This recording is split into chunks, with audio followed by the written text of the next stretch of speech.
बिस्मिल्लाहिर्रहमानिर्रहीम, अस्सलाम वालेकुम।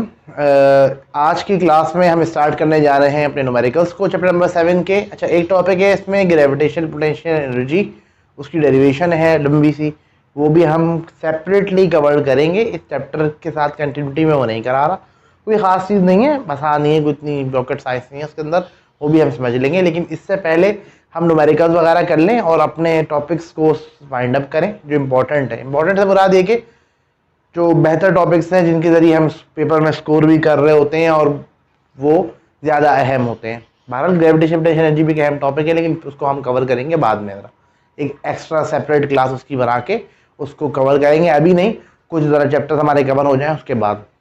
ठीक है, तो आज हम न्यूमेरिकल स्टार्ट करने लगे हैं, तो हम स्टार्ट करते हैं। पहले हम फार्मूले देख लेते हैं। हमारे पास जो फार्मूले हैं वो उनमें से पहला फार्मूला वर्क का है, जो कि ये है कि work done equals to F dot D, F D cos theta. ठीक है, काइनेटिक एनर्जी जो होती है बॉडी की वो होती है हाफ एम वी स्क्वायर। ठीक है, किसी भी पॉइंट पे वी वेलोसिटी है उधर। पोटेंशियल एनर्जी जो होती है वो एम जी एच है, एच वो हाइट है जिस पे बॉडी मौजूद है। ठीक है, पावर जो है वो डॉट प्रोडक्ट होता है फोर्स और वेलोसिटी का, या एफ वी कॉस थीटा आप कह सकते हैं। ठीक है, और पावर जो है वो वर्क ओवर टाइम भी होता है। ठीक है, तो ये जहन नशीन कर लें यहाँ पर फार्मूले। ठीक है, तो इसमें कोई ख़ास बात नहीं है, वक्त होते लगाते रहेंगे। तो वर्क का तो फॉर्मूला याद है, काइनेटिक पोटेंशियल भी आपको याद होगा, पावर एफ डॉट वी याद रखिएगा और वर्क ओवर टाइम भी याद रखिएगा। ठीक है, इसके अलावा हमारे पास कुछ कन्वर्जन है, ये आप थोड़ी सी समझ लें कि हमारे पास एक हॉर्स पावर बराबर होता है 746 वॉट के और 550 पाउंड के। यानी अगर हॉर्स पावर को देखा जाए तो 746 वॉट के बराबर होता है और पाउंड में देखा जाए तो 550 पाउंड के बराबर होता है। एक माइल बराबर होता है 1760 यार्ड के बराबर और एक यार्ड बराबर होता है 3 फीट के बराबर। तो ये कुछ कन्वर्जन है ज़रूरी जो कि बतानी थी, यहाँ मैंने आपको बता दिया। तो न्यूमेरिकल में इस्तेमाल होंगी या हो सकती हैं, उनको याद रखना बहुत ज़रूरी है। एक यार्ड 3 फीट के बराबर होता है, जैसा होता है ना एक गज में 3 फीट होते हैं, ये वो वाली बात है। ये तो यार्ड है नहीं गज होता है। माइल को यार्ड में कन्वर्ट करना तो 1760। बाकी ये बहुत कॉमन यूज़ होता है, एक हॉर्स पावर 746 वॉट के बराबर होता है। ठीक है, या 550 पाउंड के बराबर होता है। तो लेट्स स्टार्ट। अच्छा, अभी जो हम न्यूमेरिकल स्टार्ट करने जा रहे हैं, ठीक है, जो आज मैंने टॉपिक कवर कराना है शुरू में न्यूमेरिकल, वो चैप्टर नंबर 3 के टॉपिक से रिजेंबल करते हैं। ठीक है, चैप्टर नंबर 3 के जो टॉपिक्स थे न्यूमेरिकल्स के, उनसे ये रिजेंबल करते हैं। ठीक है, तो इनको चैप्टर नंबर 3 की टेक्निक से भी सॉल्व कर सकते हैं और हम चैप्टर नंबर 7 की टेक्निक से भी सॉल्व कर सकते हैं। पेपर में स्टूडेंट तो आपने किससे करना है, चैप्टर नंबर 7 की टेक्निक से याद रखिएगा। ठीक है, तो मैं रिकॉल बहरहाल आपको करा रहा हूँ कैसे हमने किया था चैप्टर नंबर 3 में। हमारे पास जब एक न्यूमेरिकल आता था, ठीक है, चैप्टर नंबर 7 में, तो कहते थे कि 2000 kg car travelling at 20 metre per second come to rest on a level ground in a distance of 100 metre, how large is the average frictional force tending to stop it. हमारे पास एक गाड़ी है, उसका मास जो है वो 2000 kg है, वो ट्रैवल कर रही है 20 मीटर पर सेकेंड पे, फिर वो रेस्ट में आ जाती है ग्राउंड लेवल पे 100 मीटर डिस्टेंस कवर करने के बाद। What is the average frictional force tending to stop it. ठीक है, तो एक मरतबा थोड़ा सा आप पढ़ें उससे और थोड़ा सा इसको समझें। अच्छा, देखिए यहाँ पर बड़ी आसान सी बात है कि मास दिया हुआ 2000 kg, इनिशियल वेलोसिटी 20 है, फाइनल वेलोसिटी 0 है और डिस्टेंस 100 मीटर ट्रैवल किया है, और वो कह रहे हैं कि वो फ्रिक्शनल फोर्स निकालें जो कि उसको स्टॉप कर रही है। 20 से 0 पे आया है तो भाई फ्रिक्शनल फोर्स एक्ट हुई होगी जिससे उसको स्टॉप किया है, तो हमें निकालनी है। तो मास, वेलोसिटी और डिस्टेंस आपको गिवन है। ठीक है, आपने क्या निकालना है, आपने फ्रिक्शनल फोर्स निकालनी है। अच्छा स्टूडेंट्स, ये मैं आपको थोड़ा सा क्लियर बता दूं कि मैं तेज चल रहा हूँ इसके लिए क्योंकि हमने चैप्टर 3 में डिस्कस कर चुके हैं। ठीक है, लेकिन भारत फिर भी मैं आपको रिकॉल करने के लिए करा रहा हूँ। तो ये हमारे पास बॉडी है, देखो ये मूव कर रही है। ठीक है, इस डायरेक्शन में मूव कर रही है। अभी इसके ऊपर जो फोर्स लग रही है सिर्फ और सिर्फ वो किसकी है, फ्रिक्शन की फोर्स है। ठीक है, और हमारी डायरेक्शन ऑफ मोशन ये है और अपोजिट डायरेक्शन जो है वो फ्रिक्शन है। तो हमारे पास जो फोर्स है, अगर हम मोशन की डायरेक्शन में बात कर रहे होते ना फोर्स की, तो फोर्स इस मोशन डायरेक्शन में, फ्रिक्शन अपोजिट डायरेक्शन में, तो फोर्स बराबर होगी -F के, और कोई नेट फोर्स एक्ट कर नहीं रही, कोई और फोर्स एक्ट नहीं कर रही। मिसाल के तौर पर यहाँ पर हम पावर, कोई P पावर ऑफ इंजन लगा रहे होते तो P -F हो रहा होता, ऐसी कोई फोर्स मौजूद नहीं है, बल्कि सिर्फ और सिर्फ कौन सी फोर्स मौजूद है, यहाँ पर हमारे पास फ्रिक्शन की फोर्स मौजूद है। तो नेट फोर्स जब हम निकालेंगे तो वो सिर्फ फ्रिक्शन की है जो कि माइनस में लिखी जाएगी क्योंकि ये अपोजिट टू द मोशन है हमारे पास फ्रिक्शन की फोर्स। ठीक है, ये पहले मैं बहुत डिटेल में बता चुका हूँ, डिस्कस कर चुका हूँ। तो आपने बेसिकली फ्रिक्शन फोर्स निकालनी है जो कि माइनस एफ के बराबर है। तो ये कोई बड़ी बात ही नहीं है, एफ एम ए के बराबर होता है। एफ आपको गिवन है, एक्सेलरेशन आपको चाहिए, एक्सेलरेशन चाहिए, V I V F S given है, 2s equal to V F square minus V I square लगाए तो इससे आपको आराम से मिल जाएगा, क्या चीज़ मिल जाएगी, ए मिल जाएगा। फिर F equal to M A लगा लें तो उससे आपको फ्रिक्शन फोर्स मिल जाएगी। बहरहाल दिखा देता हूँ कैसे। ये 2s equal to V F square minus V I square है, आसान से डेल्टा है, V I V F put किया, एस पुट किया, ठीक है, सॉल्व कर लिया, ए आ जाएगा। फिर F equal to M A लगाया तो यहाँ से फोर्स ऑफ फ्रिक्शन निकल गई। ठीक है, क्लियर हो गया। F equal to M A निकाला, फोर्स निकली माइनस 4000 न्यूटन। फोर्स यहाँ पर बराबर है माइनस एफ के। ठीक है, दोबारा बता देता हूँ अगर आपको क्लियर ना हो। देखिए ये हमारे पास बॉडी है, ये मूव कर रही है इस डायरेक्शन में। ठीक है, हमारी डायरेक्शन ऑफ मोशन ये है। अगर इस डायरेक्शन में कोई भी फोर्स होगी उसको पॉजिटिव लेंगे, अपोजिट डायरेक्शन में होगी तो हम उसको नेगेटिव लेंगे। तो यहाँ पर हमारे पास जो फोर्स एफ लग रही है, एफ चूंकि अपोजिट डायरेक्शन की मोशन है तो माइनस एफ लिखा जाएगा। इसके अलावा कोई और फोर्स मौजूद है नहीं तो इसलिए मैं इसको नहीं लिख रहा। तो एफ टोटली बराबर माइनस एफ हो गया, वही माइनस एफ एफ के बराबर हो गया, या मैंने उसको निकाल लिया। ठीक है, तो ये तरीका है चैप्टर 3 का। ठीक है, जो मैंने बहुत तेजी से वो कराया है तो ये आप समझ सकते हैं, चैप्टर नंबर 3 में ही आपने पढ़ा था। अब ये हम इस टॉपिक को करेंगे, न्यूमेरिकल करेंगे चैप्टर नंबर 7 के रेफरेंस से। तो वही न्यूमेरिकल है, एक कार है, मास 2000 kg है। ठीक है, वी आई जो है वो 20 मीटर पर सेकेंड है, वी एफ जो है वो 0 है, 20 मीटर पर सेकेंड से वो रेस्ट की हालत में आ रही है।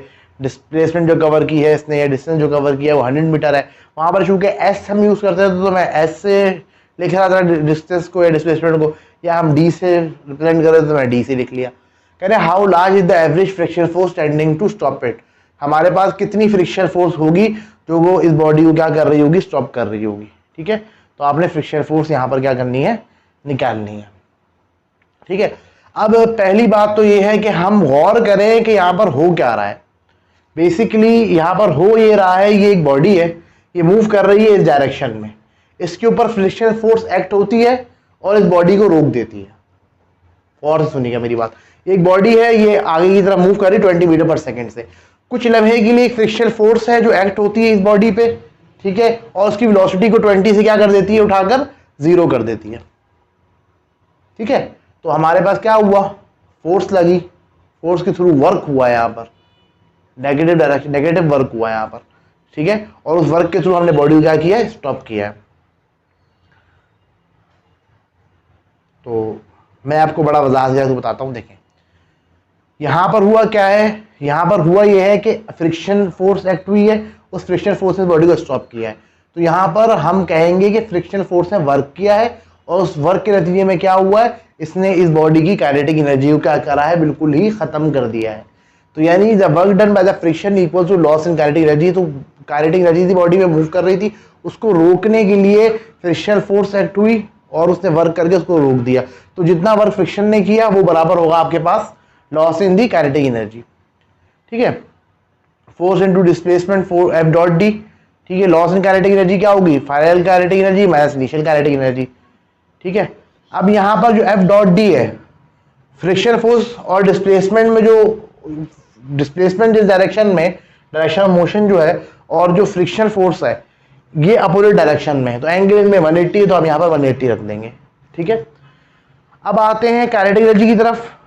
तो kinetic energy half M V square होती है। फाइनल होगा तो वी एफ लिख देंगे, इनिशियल तो आप क्या लिख देंगे, वी आई लिख देंगे। क्लियर हो गई मेरी बात। ठीक है, अच्छा अब यहाँ पर आप cos 180 है, ये -1 हो गया। ठीक है, डी 100 था 100 आ गया, एफ ऐसे ही आ गया यहाँ पर। ठीक है, मास रख लिया आपने, वी एफ और वी आई रख लिया आपने। ठीक है, तो वी एफ से यहाँ 0 है तो पूरी टर्म 0 हो जाएगी। ठीक है, ये आपके पास सॉल्यूशन आपने कर लिया और ये आ गया। प्रेशर फोर्स कैलकुलेट करेंगे तो आप पास आ गई 4000 न्यूटन। ठीक है, तो ये वो मेथड है जिसके थ्रू चैप्टर नंबर 7 के मेथड के थ्रू हमने सॉल्व किया। छोटी सी बात है, समझ लो तो आसान है, ना समझो तो मुश्किल है। ये बॉडी थी, इसके ऊपर एक फ्रिक्शन फोर्स एक्ट हुई और इसने इसकी वेलोसिटी को 0 कर दिया। तो बेसिकली वेलोसिटी को 0 किया तो काइनेटिक एनर्जी को 0 कर दिया। तो जो वर्क हुआ यहाँ पर फ्रिक्शन का, उसे क्या किया, तमाम की तमाम काइनेटिक एनर्जी को लूज कर दिया। तो हमने work done by friction equal to loss in kinetic energy. अब हो सकता है कि वेलोसिटी 0 ना हो, सकता है वेलोसिटी 5 मीटर पर सेकेंड रह जाए एंड पे, ठीक है, तो आप उसके लिए भी सॉल्व कर सकते हैं। इसलिए मैंने आपको जनरल लगवाया है काइनेटिक एनर्जी फाइनल, मैंने काइनेटिक एनर्जी इनिशियल, ठीक है। अच्छा, अब दूसरा न्यूमेरिकल है, एक 100 kg का आदमी है, वो ट्रैवल कर रहा है 20 मीटर पर सेकेंड से, काइनेटिक एनर्जी निकालनी है उसकी, तो कोई बड़ी बात नहीं है, मास दिया हुआ है, वेलोसिटी दी हुई है, काइनेटिक एनर्जी निकालनी है तो हाफ एम स्क्वायर निकालो, इट इज वेरी सिंपल, आपके पास काइनेटिक एनर्जी निकल जाएगी।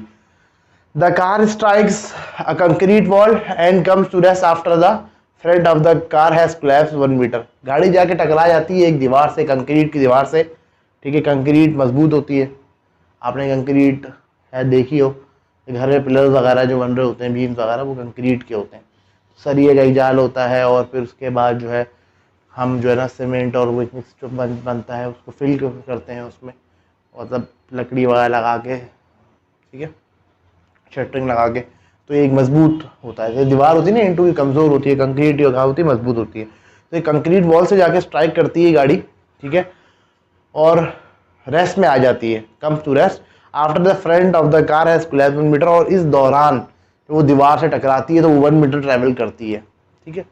The man is wearing a seat belt and harness, आदमी जो है वो एक सीट बेल्ट और हार्नेस पहने हुए, सीट बेल्ट हार्नेस से मुराद क्या होता है, आपके पास सीट बेल्ट और हार्नेस ये वो सिस्टम होता है जैसे सीट बेल्ट वगैरह होती है, वो पहना हुआ है।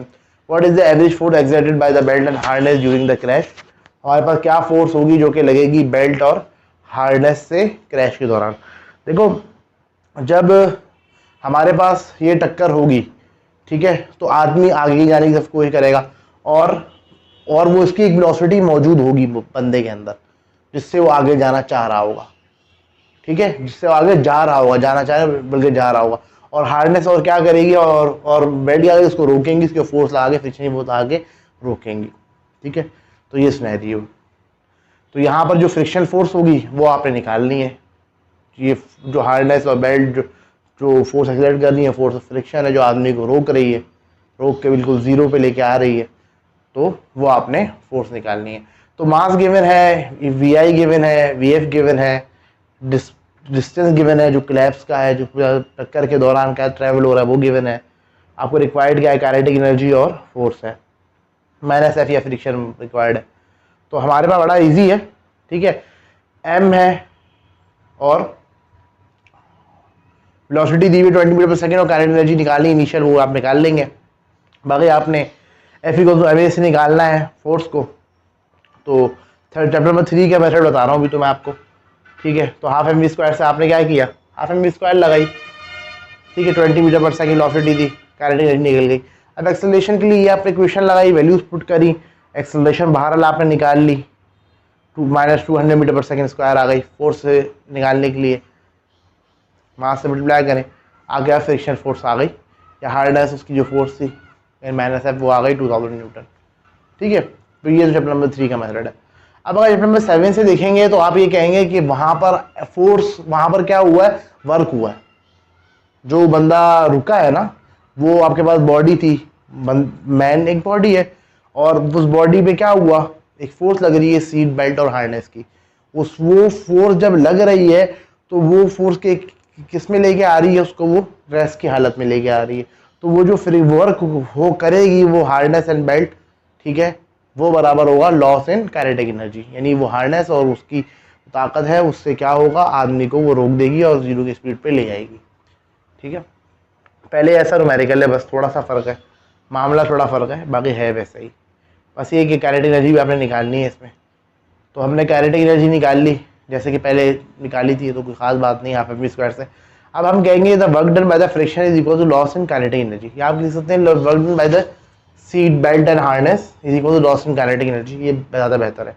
तो वर्क डन बाय फ्रिक्शन, या वो फोर्स वर्क करेगी इंसान के ऊपर, बंदे पे वही फोर्स लग रही है और उस फोर्स के नतीजे में वो जीरो वेलोसिटी पे आ रहा है, तो यहाँ पर एफ डॉट डी, ठीक है, फोर्स है, फोर्स अपोजिट डायरेक्शन में, मोशन अपोजिट डायरेक्शन में, तो 180 एंगल होगा, मोशन आगे की तरफ है और जो सीट बेल्ट और हार्नेस फोर्स आ रही है पीछे की तरफ है, तो अपोजिट डायरेक्शन में है, तो अपोजिट डायरेक्शन में जब फोर्सेज होती हैं तो 180 डिग्री होता है। तो उसको मैं ड्रॉ भी कर दूँ ताकि अभी कन्फ्यूजन ना रहे। देखो, फोर्स इस डायरेक्शन में है, मिसाल है, मोशन इस डायरेक्शन में, डिस्प्लेसमेंट डायरेक्शन में, ठीक है, और फोर्स इस डायरेक्शन में लग रही है, तो एंगल 180 डिग्री हो गया, इस तरीके से मैं कह रहा हूँ, ठीक है। तो यहाँ पर आपने 180 रख लिया, एफ डी की वैल्यू रख लें जो कि 1 है, वेलोसिटीज़ की वैल्यू रख लें, ठीक है, और सॉल्व कर लें तो आपके पास आ जाएगा कि फोर्स क्या आ रही है। ठीक है, ये वो फोर्स है जो कि आप बंदे के ऊपर एग्जर्ट की हार्डनेस और बेल्ट ने। ठीक है, इस तीसरा न्यूमेरिकल भी जैसे ही मेरे ख्याल, a ball of 100 gram is thrown up in air vertically and reaches height of 9.8 metre. एक बॉल है 100 ग्राम की है, हवा में ऊपर फेंका गया, 9.8 मीटर की हाइट तक पहुंच जाती है। आम सी बात है, ऊपर बॉल फेंकी आपने, 100 ग्राम की बॉल है और ऊपर पहुंच गई 9.8 मीटर की हाइट तक। Calculate the velocity with which it is throne. हमें वो वेलोसिटी निकालनी है जिससे वो बॉल फेंकी जा रही है, and it's initial kinetic energy. एक तो हमें वेलोसिटी निकालनी है जिससे वो बॉल फेंकी गई, यानी इनिशियल वेलोसिटी निकालनी है, और इनिशियल काइनेटिक एनर्जी निकालनी है। बॉल को ऊपर फेंका, वो एक हाइट पे पहुंच गई, इनिशियल वेलोसिटी निकालनी है और इनिशियल काइनेटिक एनर्जी निकालनी है। ठीक है, तो और G10 दिया हुआ है इन्होंने, निगलेक्ट एयर फ्रिक्शन, और G 10 metre per second square है। अभी तक हमने एयर को निगलेक्ट ही किया हुआ है। मास 100 ग्राम है तो 0.1 kg हो गया, एस 9.8 मीटर हो गया। फाइनल वेलोसिटी क्या हो गई, 0 हो गई। एक्सेलरेशन जो है -10 हो गई, क्योंकि ऊपर की तरफ जा रहा है, वेलोसिटी कम हो रही है तो एक्सेलरेशन माइनस में होगी। -9.8 लेते हैं, वो 10 बताया हुआ है उन्होंने, 10 ले लें। 9.8 अप्रॉक्सीमेटली 10 ही होता है। ठीक है, रिक्वायर्ड क्या है आपको, इनिशियल वेलोसिटी रिक्वायर्ड है। तो देखें, आप थोड़ा सा आपको क्लियर मैं कर दूं। देखो, आपके पास एस मौजूद है, वी एफ मौजूद है, ए मौजूद है। ठीक है, एस वी एफ और ए मौजूद हो आपके पास, आपको वी आई निकालना है तो कोई बड़ी बात नहीं है, 3 चीजें मौजूद है, चौथी आपने निकालनी है, और इनिशियल काइनेटिक एनर्जी निकालनी है, वो भी कोई मसला नहीं है। तो 2as लगा लें आप, इससे आपको आराम से मिल जाएगी इनिशियल वेलोसिटी चैप्टर नंबर 3 के मेथड के थ्रू। ठीक है, और काइनेटिक एनर्जी फिर निकालना है, इनिशियल काइनेटिक एनर्जी निकालनी है जो कि 9.8 जूल आ गई। ठीक है, तो it's not a big deal. अब हम आते हैं अपने तरीके से, जो इस चैप्टर का तरीका है। डेटा वही है, ठीक है, और आपने क्या निकालना है, इनिशियल वेलोसिटी निकालनी है। देखिए, इनिशियल वेलोसिटी अगर आपने निकालनी है तो देखिए हुआ क्या है, आपने नीचे से एक वेलोसिटी के थ्रू बॉल को ऊपर फेंका, तो इनिशियली आपके पास जो है ना काइनेटिक एनर्जी थी। जैसे जैसे हाइट आती गई बढ़ती गई, ऊपर ऊपर जाती गई, काइनेटिक एनर्जी कम होती गई, वेलोसिटी कम हो रही, काइनेटिक एनर्जी कम होती गई, और आखिरकार एक हाइट पे जाके 9.8 मीटर की हाइट पे पहुंच गई, जिससे वेलोसिटी 0 हो गई। पहले उल्टा होता था, ऊपर से फेंकते थे बॉल को, हाइट होती थी, वेलोसिटी 0 होती थी, जैसे जैसे नीचे आती थी तो वेलोसिटी इंक्रीज करती थी। आज नीचे से फेंका गया, नीचे से वेलोसिटी कुछ थी जो कि हमें निकालनी है, वो जैसे ऊपर बॉल जाती रही, कम होती रही वेलोसिटी, और 9.8 मीटर की हाइट तक पहुंच की वेलोसिटी क्या हो गई, 0 हो गई।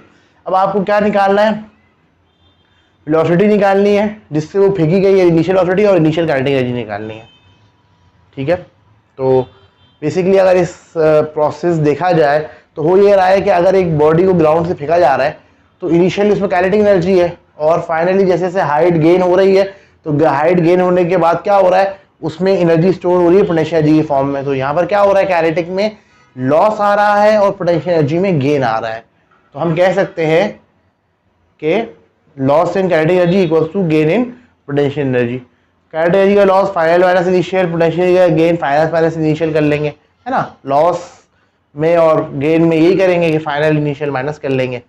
ठीक है, तो फाइनल काइनेटिक एनर्जी होगी half M V F square, और काइनेटिक एनर्जी इनिशियल होगी, यहाँ पर काइनेटिक एनर्जी इनिशियल शो किया क्योंकि काइनेटिक एनर्जी इनिशियल भी मुझे निकालना है। Potential energy M G H F, initial तो एच आई, यहाँ वैल्यूज है हमारे पास सारी, हम पुट कर लेते हैं, इस तरीके से यहाँ पर काइनेटिक एनर्जी निकल जाएगी। काइनेटिक एनर्जी 9.8 जूल आ गई जो हमें चाहिए। फिर हमें चाहिए इनिशियल वेलोसिटी। इनिशियल वेलोसिटी निकालने के लिए आपको पता है कि आपका काइनेटिक एनर्जी इनिशियल मौजूद है, half M V I square है, तो इनिशियल है तो kinetic energy initial half M V I square होगा। काइनेटिक एनर्जी मौजूद है, मास पुट कर ले, सॉल्व कर ले, you will get the velocity, initial velocity for that it is 14 metre per second. ठीक है, तो उस प्रोसेस के थ्रू भी निकाली, इससे भी निकाल ली हमने। तो कहने का मकसद ये है कि ये न्यूमेरिकल है, 2 तरीके से सॉल्व हो सकता है, चाहे इस तरीके से चाहे करें, चाहे इस तरीके से करें, आपकी मर्जी, it's totally depend upon you. लेकिन ये बात याद रखिएगा कि ये भी न्यूमेरिकल है, आपने करना इस चैप्टर के मेथड से, जाहिर सी बात है। हाँ, आप देखते हैं चैप्टर 7 में कोई और न्यूमेरिकल भी आया है, इसका मतलब वो चैप्टर 3 को रेफर कर रहा है, तो उस तरीके से कर ले। बहरहाल मेरा अपना ये है कि आप चैप्टर नंबर 7 के मेथड से अटेम्प्ट करें अगर ये न्यूमेरिकल आ रहे हैं इस चैप्टर के। अब एक न्यूमेरिकल है हमारे पास, ये हम कर लेते हैं। मैंने an object thrown upward it rises to height h। एक हमारे पास ऑब्जेक्ट है, उसको हम ऊपर थ्रो कर रहे हैं तो वो हाइट h तक जा रहा है। How high is the object in term of h when it has loss 1/3 of it kinetic energy. देखो एक ऑब्जेक्ट है, उसको मैं फेंक रहा हूँ, ठीक है, ऊपर की तरफ, ठीक है, तो वो एक हाइट h तक पहुंच रहा है, ठीक है। अब ये कह रहे हैं कि h हाइट h की टर्म में, इन टर्म्स ऑफ h, जैसे हम कहते थे ना the mass of Jupiter is this times the mass of the earth, तो किसी तरह कह रहे हैं h की टर्म में ये बताओ कि वो कितना ऊपर होगा, h के कितने गुना या कितने रेशियो पे होगा जब हमारे पास वो 1/3 काइनेटिक एनर्जी लूज कर चुका होगा। क्या मतलब ये दिखाया देता हूँ। देखो ये आपके पास इनिशियल वेलोसिटी है v, जिससे आपने ऑब्जेक्ट को ऊपर की तरफ फेंका, वो ऊपर गया, यहाँ तक की वेलोसिटी 0 हो जाएगी। अब एक हाइट है, उसको मैं h डैश कह देता हूँ। इस हाइट पे क्या है, हमारे पास इस ऑब्जेक्ट ने लॉस कर ली है अपनी 1/3 काइनेटिक एनर्जी, ठीक है, 1/3 काइनेटिक एनर्जी से लॉस कर ली है, और ये हाइट हमें मालूम करनी है, ठीक है। तो यानी हमारे पास जो काइनेटिक एनर्जी का लॉस है वो बराबर है 1/3 of the initial kinetic energy. Required क्या है, हमें हाइट रिक्वायर्ड है, और हमें इक्वेशन ऑफ मोशन यूज करनी पड़ेगी। क्यों करनी पड़ेगी मैं बताता हूँ। काइनेटिक एनर्जी और पोटेंशियल एनर्जी यूज करनी पड़ेगी। देखो जब आप काइनेटिक एनर्जी और पोटेंशियल एनर्जी के रिलेशन स्टडी करोगे ना, तो वहां पर आपको इनिशियल वेलोसिटी की जरूरत पड़ेगी, ठीक है। काइनेटिक एनर्जी का जो लॉस होगा वो आप पोटेंशियल के से उसको रिलेट करोगे, तो आपको काइनेटिक एनर्जी इनिशियल गिवन है 1/3 ऑफ काइनेटिक एनर्जी इनिशियल, तो आपको इनिशियल वेलोसिटी की टर्म में आना पड़ेगा, तो इनिशियल वेलोसिटी आपको निकालनी पड़ेगी। तो ऐसे करो आप, पहले आप इनिशियल वेलोसिटी निकाल लो। पहले हमने क्या करा कि third equation of motion apply कर ली, क्योंकि अभी हमारा वेलोसिटी, एक्सेलरेशन और डिस्प्लेसमेंट्स वगैरह का हमें वो है रिलेशन है। तो पूरी हाइट कवर करने तक, यानी 0 से लेकर, मतलब ग्राउंड से लेकर अपवर्ड हाइट h तक जाने के लिए हमने कंसिडर किया है, ठीक है। तो हाइट h है, इसमें एक्सेलरेशन -g है और इनिशियल वेलोसिटी vi है। तो इस तरीके से आप vi निकालेंगे तो vi in term of height आ जाएगी, और ये आ गई √2gh, ठीक है। ये तो हमने पहले भी 1-2 मरतबा किया हो शायद ना, किसी चैप्टर में, चैप्टर 3 में शायद किया हो, तो ये आपको पता होता है कैसे निकाल रहे होते हैं वेलोसिटी। तो 2 रख लिया, a को -g रख लिया, s को h रख लिया, vf 0 है, vi है, ठीक है। तो यहाँ पर मैंने -2gh -vi² हो गया, माइनस कैंसिल हो गया, 2gh vi² आ गया, तो vi √2gh के बराबर हो गया। तो बेसिकली मैं जब यहाँ पर रिलेशंस यूज करता ना, तो वहाँ पर जब मेरे पास काइनेटिक एनर्जी इनिशियल आता तो उसमें वेलोसिटी इनिशियल होता। वेलोसिटी इनिशियल मुझे चाहिए होगी, तो इसलिए मैंने वेलोसिटी इनिशियल कैलकुलेट कर ली, क्योंकि यहाँ पर बात ही हम h की टर्म में कर रहे हैं, तो h की टर्म में कैलकुलेट कर ली। g की वैल्यू हमें पता है 9.2 हमें पता है, h एक वो है क्या है हमारे पास, जिसे कहते हैं ना एक टर्म है जिसकी सूरत में हम इसको सॉल्व कर रहे हैं। तो अब h डैश कैलकुलेट कर रहे हैं। देखो हमारे पास क्या हुआ है, लॉस आ रहा है और पोटेंशियल एनर्जी में गेन आ रहा है, ठीक है। तो जो लॉस आया काइनेटिक एनर्जी में वो बराबर है 1/3 of the initial kinetic energy. सुनना मेरी बात गौर से, जो काइनेटिक एनर्जी में लॉस आया है, देखो एक तो ये है कि हम बोले कि फाइनल माइनस इनिशियल, तो हमें वैसे ही पता है कि वो इनिशियल का 1/3 है, तो 1/3 काइनेटिक एनर्जी इनिशियल, ये हमें गिवन भी है। अब पोटेंशियल एनर्जी में गेन आएगा, वो बराबर होगा कि उस पॉइंट तक जाने में क्या पोटेंशियल है आपका और पहले क्या पोटेंशियल था, तो फाइनल माइनस और इनिशियल आप कर रहे होंगे। जैसे कि mgh फार्मूला है, तो फाइनल हाइट ले लेंगे और इनिशियल हाइट ले लेंगे। फाइनल हाइट जो है वो h डैश है और इनिशियल हाइट 0 है, 0 से स्टार्ट किया था ना हमने, तो हमने इसको 0 पुट कर लिया, ठीक है। वहां पर अंडर रूट के ऊपर स्क्वायर हुआ है, तो अंडर रूट स्क्वायर कैंसिल हो जाएगा। इनको थोड़ा सा सॉल्व कर लें, तो इस तरीके से मास कैंसिल हो जाएगा और h डैश आ जाएगा 13h, ठीक है। क्लियर हो गया। तो इस तरीके से हमने इसको सॉल्व कर लिया। तो यानी हमारे पास जब 1/3 ऑफ हाइट पे होंगे, यानी टोटल डिस्टेंस h है, यहाँ से यहाँ तक h है, तो 1/3 डिस्टेंस पे जब हम पहुंचेंगे h के, तो हमारे पास जो काइनेटिक एनर्जी है वो हम 1/3 लूज कर चुके होंगे, ठीक है। तो इसमें ये चीज़ है। अब यहाँ पर अगर मैं ला के आपको कहता है कि भाई ये हाफ mvi² है, vi मुझे पता नहीं है, तो यहाँ तो हम फंस जाते हैं, इसलिए मैंने vi पहले ही निकाल ली इन टर्म्स ऑफ h, ठीक है। तो यहाँ पर मुझे आप दे इजाज़त नेक्स्ट क्लास में बकिया न्यूमेरिकल कराऊंगा, फिर इंशाल्लाह हम एक नए चैप्टर की तरफ मूव करेंगे। ग्रेविटेशन पोटेंशियल एनर्जी मैंने करानी है, लेकिन ये मैं बाद में कराऊंगा। ठीक है, तो बहुत शुक्रिया, अल्लाह हाफ़िज़।